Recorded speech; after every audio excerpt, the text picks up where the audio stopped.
Hello climate channel viewers, আমি Rafi Alam, realtor in Toronto. আপনারা আমাকে চিনেই থাকবেন।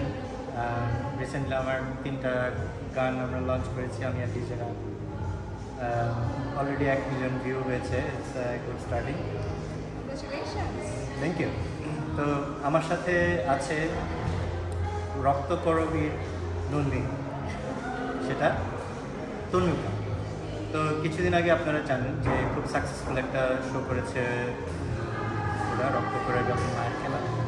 অডিটোরিয়াম ফুল ছিল, কিন্তু আমরা আবারও দেখতে চাই। এত এত সুন্দর ড্রামা এবং ড্যান্স ড্রামা ছিল যে বারবার দেখতে ইচ্ছা করে। তো দর্শকদের অনুরোধে ওনারা আবার মায়ের খেলা লঞ্চ করছে 24শে অগস্ট।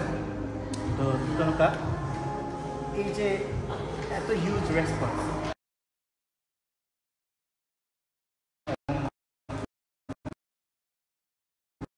তোমাদের যে এত এফোর্ট দিয়ে অনুষ্ঠানটা করেছো, ড্রামা করেছো, তো চাওয়া এবং পাওয়া এর মধ্যে অনুভূতিটা আমাদের মূলত চাওয়া ছিল, যখন আমি বলবো মায়ের খেলার কথা, যে আমরা একদিন আড্ডা দিতে দিতে বললাম যে আমরা কয়েকটা বন্ধু মিলে কিছু একটা করব। কী করা যায়?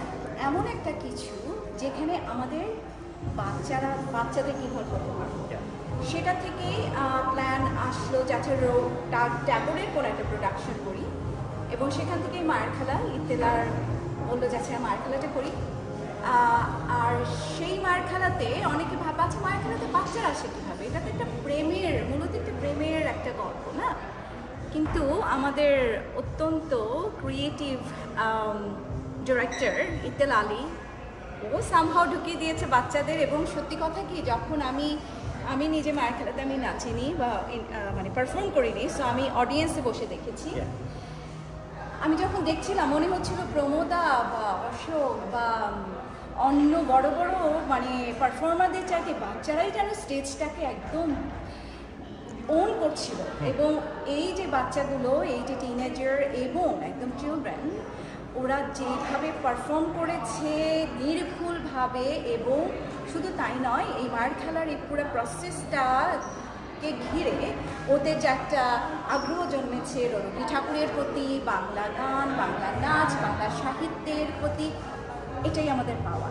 তো চাওয়া ছিল একটা কিছু করবো সবাই মিলে, পাওয়া হয়ে গেছে অনেক বেশি, মানে চাওয়ার চেয়ে অনেক বেশি পাওয়া হয়ে গেছে। That's very nice to here. এবং তুমি তো এখন রক্তকরবীর মেইন ক্যারেক্টার নন্দিনী, সবাই তোমাকে ওইভাবে ভালোবাসে। তো সেটা সামনেও আসছে অগস্টের। রক্তকরবীর এখন কোনো ডেট নেই, বাট আমরা খুব শীঘ্র এটা মঞ্চে নিয়ে আসবো, কারণ দর্শকদের অনেক চাহিদা, তারা আবার দেখতে চায় রক্তকরবীকে আবার মঞ্চস্থ হোক। তো আমরা আবার আসবো, আমরা জানিয়ে দেবো, যখনই আমরা জানবো যে কবে আমরা করবো। মায়ের খেলা কবে কোথায় হবে? মায়ের খেলাটা কবে কোথায় হবে? মায়ের খেলা আসছে অগাস্ট 24, আর ভেন্যুটা হলো এটা ইয়র্কউড, একটা অডিটোরিয়াম আছে ফিঞ্চ অ্যান্ড কিলের কাছাকাছি। এটার অ্যাকোমোডেশন 500 না 250-র মতো, কিন্তু খুবই ভালো একটা ভেন্যু। এবং এটা আমাদের যে রিকোয়ারমেন্টস একটা ডান্স ড্রামার জন্য সব কিছুই আমাদেরকে ফুলফিল করবে। আমরা চাই আপনারা আসেন, আবার মায়ের খেলার এই মায়া জালে কিছুক্ষণের জন্য হারিয়ে যান। তো খুবই ইন্টারেস্টিং। আমি ওর সাথে কনভারসেশন করছিলাম। তো ইউজুয়ালি মঞ্চ নাটকে যারা অভিনয় করে সাইড থেকে একজন ডায়লগটা বলে দেয় ব্যাকগ্রাউন্ড থেকে, এবং প্রম্পট করে সেটা পারফর্ম করে। তো তনুকা আমাকে বললো যে ওদের পারফরমেন্সে দেয়ার ইজ নো প্রম্পটার, পুরো জিনিসটাও মেমোরাইজ করেছে। এবং this shows how much dedication she has throughout the character and how she wants to represent Tagore and all that in our community.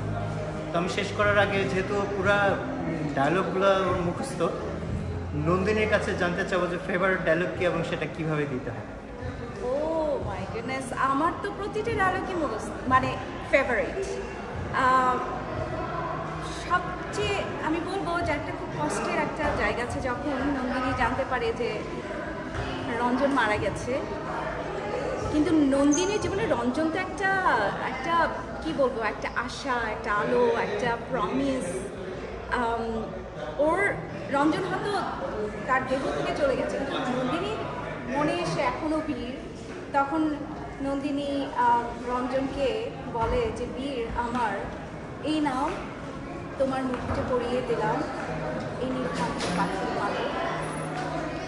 এই যে ভালোবাসা, যেই ভালোবাসা মৃত্যুর সাথে চলে যায় না, মৃত্যু তাকে আরও বীরের জায়গায় বসিয়ে দেয়। কারণ নন্দিনী তো আমাদের আশা, সমস্ত অন্ধকার, সমস্ত কষ্ট, এগুলো থেকে বেরিয়ে আসার জন্য আমরা যে একটা আলো খুঁজি, নন্দিনী তেমন একটি আলো। এই ডায়লগটা একটা অন্যরকম একটা অনুভূতি আমার আছে। আর প্রম্পটের কথা বললে ওখানে আমি একটা ছোটো কথা বলি। আমার মনে হয়েছে, আমাদের মনে হচ্ছে কেউ যদি প্রম্পট করে, আমি তো তখন ওই চরিত্রে ঢুকতে পারবো না। আমি যতক্ষণ স্টেজে ছিলাম আমি তনুকা ছিলাম না, আমি নন্দিনীই ছিলাম। তো সেখানে আমার প্রম্পটের দরকার নেই। তো দর্শক দেখতেই পেলেন। তো আমরা মায়ের খেলার জন্য ওয়েট করছি, আবার ওয়েট করবো রক্ত করবের জন্যে। নন্দিনী আবার ফিরে আসবে আমাদের স্টেজে। Thank you so much.